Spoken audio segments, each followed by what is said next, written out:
Wataalamu hapa wameeleza kwa kirefu, lakini mimi ambalo naloweza kusema, pamoja na kwamba tunaokoa maisha ya wenzetu, lakini pia hatuna replacement ya damu, kwa maana ya kwamba mpaka sasa hakuna teknolojia yoyote ile katika dunia hii ambayo inaweza replace damu.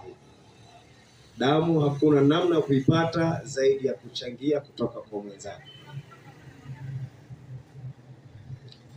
Na mahitaji ya damu ni makubwa, kwa maana hiyo yanahitajika kila siku. Yote vile tujitoe kwa hali na mali kuhakikisha kwamba tunachangia damu.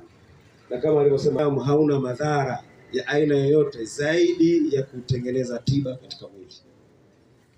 Kwa hiyo mimi rai yangu kwa wananchi, mimi rai yangu kwa wadau wote ni kwamba tujitokeze kwa wengi katika kuhakikisha kwamba tunachangia damu hapa, ili damu hizo ziweze kusaidia kuokoa maisha ya wenzetu.